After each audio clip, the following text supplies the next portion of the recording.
Hello friends, എല്ലാവർക്കും നമസ്കാരം. എല്ലാവർക്കും എൻ്റെ ചാനലായ കുക്കിംഗ് അറ്റ് മേഫ്ലവറിലേക്ക് സ്വാഗതം. ഇന്ന് ഞാൻ വന്നിരിക്കുന്നത് ഒരു ഇടിച്ചക്ക തോരൻ്റെ റെസിപ്പി ആയിട്ടാണ്. ഇത് ഒത്തിരി പേര് എന്നോട് ആവശ്യപ്പെട്ടുള്ള റെസിപ്പിയാണ്. അപ്പോൾ എൻ്റെ വീട്ടിൽ ചക്കയൊന്നും ഇല്ല. അപ്പോൾ ഞാൻ എൻ്റെ സിസ്റ്ററിനോട് വീട്ടിൽ പോയപ്പോൾ അവിടെ നിന്ന് കിട്ടിയൊരു ചെറിയ ചക്ക വെച്ചിട്ടാണ് ഇത് ചെയ്യുന്നത്. ഞാൻ ഇതിനു മുമ്പ് കുറേയധികം ചക്കയുടെ റെസിപ്പീസൊക്കെ ഇട്ടിട്ടുണ്ട്. ചക്കപ്പായസം, ചക്കപ്പുട്ട്, ചക്കപ്പുഴുക്ക്, ചക്കപ്പൊരി, ചക്ക ജ്യൂസ്. അപ്പോൾ കാണാത്തവരാണെങ്കിൽ അതെല്ലാം കണ്ടൊന്ന് ട്രൈ ചെയ്ത് നോക്കുക. ചക്കപ്പായസമൊക്കെ ഒത്തിരി പേര് കണ്ടു നോക്കി നല്ല അഭിപ്രായമൊക്കെ പറഞ്ഞിട്ടുള്ള റെസിപ്പിയാണ്. അപ്പോൾ ഈ ഇടിയഞ്ചക്ക റെസിപ്പി നല്ല ടേസ്റ്റി ആയിട്ടുള്ള റെസിപ്പിയാണ്. നിങ്ങളിത് ട്രൈ ചെയ്ത് നോക്കുക. ട്രൈ ചെയ്ത് നോക്കി നിങ്ങളുടെ അഭിപ്രായം കമൻറ്റ് ബോക്സിലാൻ മറക്കരുത്. നിങ്ങളുടെ ഫ്രണ്ട്സായിട്ടൊക്കെ ഷെയർ ചെയ്യുക. അപ്പോൾ നമുക്ക് ഈ ഇടിയഞ്ചക്ക തോരൻ ഉണ്ടാക്കാൻ തുടങ്ങാം. ചക്ക സിസ്റ്ററിലൂടെ വീട്ടിൽ നിന്ന് കിട്ടിയാന്ന് ഞാൻ ഇൻട്രോയിൽ പറഞ്ഞിട്ടുണ്ടായിരുന്നു. അപ്പോൾ അവിടുത്തെ ചക്കമരമാണിത്. അതിൻ്റെ കടയുടെ അവിടെ തന്നെ ധാരാളം ചെറിയ ചക്കയുണ്ട്. അവിടെ നിന്നാണ് ഇത് ഞങ്ങൾ വെട്ടിയെടുത്തത്. ചക്കത്തോരൻ ഉണ്ടാക്കാനായിട്ട് ഈ സൈസിലുള്ള ഒരു ചെറിയ ചക്കയാണ് ഞാൻ എടുത്തിരിക്കുന്നത്. കുറച്ച് മതിയെങ്കിലും ഇതിൻ്റെ പകുതി ഭാഗം എടുത്താൽ മതി. ഇനി തോരൻ ഉണ്ടാക്കാനായിട്ട് ചക്ക എങ്ങനെയാണ് റെഡിയാക്കി എടുക്കുന്നതെന്ന് ഞാൻ കാണിച്ചു തരാം. ചക്ക മുറിക്കുന്ന സമയത്ത് നമ്മൾ ചക്കയുടെ അടിയിലായിട്ടൊരു പേപ്പറോ അല്ലെങ്കിൽ പഴയ തുണിയോ എന്തെങ്കിലും ഇട്ടിട്ട് വേണം മുറിക്കാനായിട്ട്.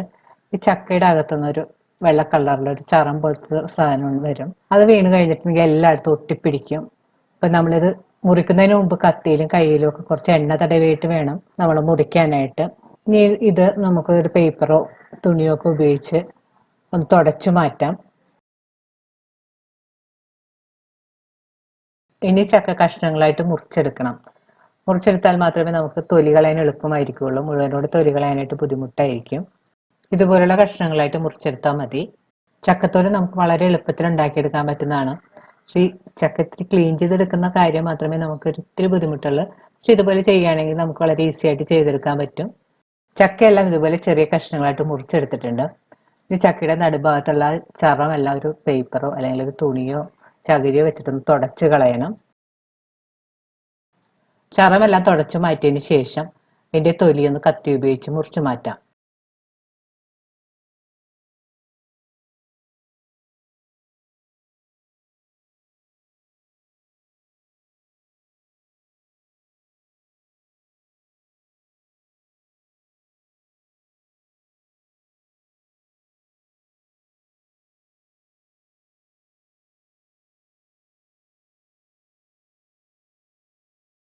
തൊലി കളഞ്ഞെടുത്ത ചക്ക കഷ്ണം രണ്ടായിട്ട് മുറിച്ചെടുക്കണം. എന്നിട്ട് അതിൻ്റെ നടുവിലെ ഭാഗം ഇങ്ങനെ കട്ട് ചെയ്ത് മാറ്റാം.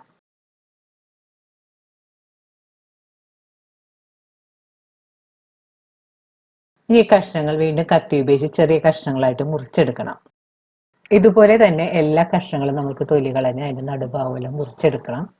ചക്കയെല്ലാം ഈ കാണുന്ന പോലെ ചെറിയ കഷ്ണങ്ങളായിട്ട് മുറിച്ചെടുത്തിട്ടുണ്ട്. ഇനി നമുക്കിതൊന്ന് വേവിച്ചെടുക്കണം. മുറിച്ചു വെച്ചിരിക്കുന്ന ചക്ക കഷ്ണങ്ങൾ നമുക്ക് പ്രഷർ കുക്കറിലേക്ക് ഇട്ട് കൊടുക്കാം. ഇനി ഇതിലേക്ക് പാകത്തിനുള്ള വെള്ളം ഒഴിച്ചു കൊടുക്കണം. ഞാൻ ഇതിലേക്ക് ഒരു 2.5 കപ്പ് വെള്ളം ഒഴിച്ചു കൊടുത്തിട്ടുണ്ട്. ഇതിലേക്ക് ഒരു 1/2 ടീസ്പൂൺ മഞ്ഞൾപ്പൊടിയും പാകത്തിനുള്ള ഉപ്പുപൊടിയും കൂടി ചേർത്ത് കൊടുക്കണം. ഇനി ഒരു സ്പൂൺ കൊണ്ടൊന്ന് നന്നായിട്ട് മിക്സ് ചെയ്ത് കൊടുക്കാം. ഇനി പ്രഷർ കുക്കർ മൂടി ഇതൊന്ന് വേവിച്ചെടുക്കണം. ചക്ക വേവിക്കുമ്പോൾ പ്രത്യേകം ശ്രദ്ധിക്കേണ്ടത് കൂടുതൽ വെന്തൊന്നും ഉടഞ്ഞു പോകണ്ട. കുക്കർ സ്റ്റവിൽ വെച്ചതിന് ശേഷം 2 വിസിൽ വരുമ്പോഴത്തേക്കും നമുക്ക് സ്റ്റവ് ഓഫ് ചെയ്തിടാം. കുക്കറിന്റെ സ്റ്റീം എല്ലാം പോയി കഴിഞ്ഞപ്പോഴത്തേക്കും തുറന്നു വെച്ചതാണിത്. ചക്കയെല്ലാം നല്ല പാകത്തിന് കുക്കായി വന്നിട്ടുണ്ട്. ഇടിയഞ്ചക്ക വേവിക്കുമ്പോൾ പ്രത്യേകം ശ്രദ്ധിക്കേണ്ടത് കൂടുതൽ വെന്തുടഞ്ഞു പോകരുത്. ഈ പാകത്തിൽ വേണം വേവിച്ചെടുക്കാനായിട്ട്. ഇനി നമുക്ക് ഇതുപോലെ ഒരു സ്പൂൺ ഉപയോഗിച്ച് ആ വെള്ളത്തിന് ഇതുപോലെ കോരി മാറ്റി വെക്കാം.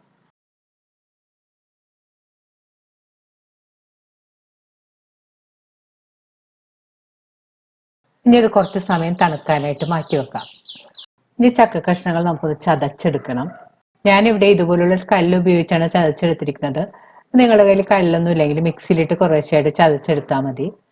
ചക്ക കുറേശ്ശെ ഇട്ട് പതുക്കെ ഒന്ന് ചതച്ചെടുത്താൽ മതി.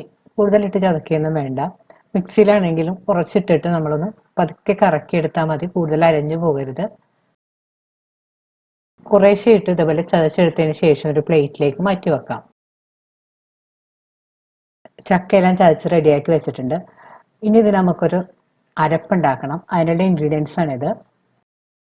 ചെറിയ ജീരകം, പച്ചമുളകിന് പകരമായിട്ട് ഞാനിവിടെ എടുത്തിരിക്കുന്നത് കാന്താരിമുളകാണ്.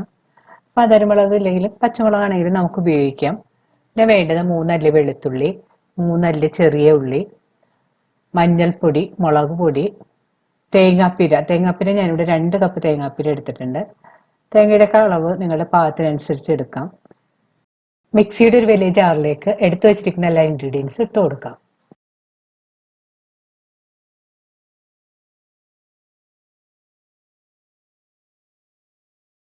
ഇനി മിക്സി മൂടി ഇതൊന്ന് അരച്ചെടുക്കണം. അരച്ചെടുക്കുന്ന പറഞ്ഞാൽ കൂടുതൽ അരഞ്ഞൊന്നും പോകരുത്. നമ്മൾ സാധാരണ തോരനൊക്കെ അടിച്ചെടുക്കുന്ന പോലെ ഒന്ന് ചതച്ചെടുത്താൽ മതി. തേങ്ങ ഈ കാണുന്ന പോലെ ചതച്ചെടുത്തിട്ടുണ്ട്. കൂടുതൽ അരഞ്ഞൊന്നും പോകാൻ പാടില്ല. ഈ പാകത്തിന് വേണം ചതച്ചെടുക്കാനായിട്ട്. നമുക്ക് തോരൻ ഉണ്ടാക്കാൻ തുടങ്ങാം. തോരൻ ഉണ്ടാക്കാനായിട്ട് ഞാനിവിടെ ഒരു പാൻ ചൂടാക്കാൻ വെച്ചിട്ടുണ്ട്. പാൻ ചൂടായി വരുമ്പോൾ അതിലേക്ക് ആവശ്യത്തിന് വെളിച്ചെണ്ണ ഒഴിച്ചു കൊടുക്കാം. വെളിച്ചെണ്ണ നന്നായിട്ട് ചൂടായി വരുമ്പോൾ അതിലേക്ക് 1 ടീസ്പൂൺ കടുക് ഇട്ട് പൊട്ടിക്കണം. കടുക് നന്നായിട്ട് പൊട്ടി വരുമ്പോൾ അതിലേക്ക് കറിവേപ്പില, ഉണക്കമുളക്, ചെറിയ ഉള്ളി അരിഞ്ഞതും കൂടെ ചേർത്ത് നന്നായിട്ട് വഴറ്റാം.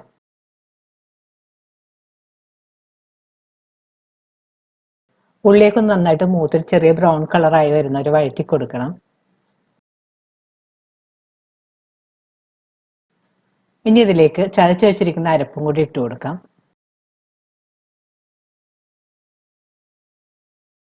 അരപ്പ് ചേർത്ത് നന്നായിട്ട് വഴറ്റി കൊടുക്കാം. അരപ്പ് കൂടുതൽ ഡ്രൈ ആയി പോകാതിരിക്കാനായിട്ട് ഒരു 2 ടേബിൾ സ്പൂൺ വെള്ളവും കൂടെ നമുക്ക് ചേർത്ത് കൊടുക്കാം.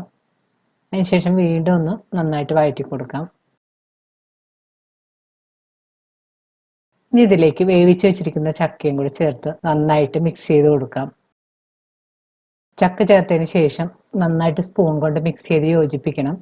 ഇനി ഇതിലേക്ക് ആവശ്യത്തിനുള്ള ഉപ്പ് പൊടിയും കൂടെ ചേർത്ത് വീണ്ടും നന്നായിട്ട് മിക്സ് ചെയ്ത് കൊടുക്കാം.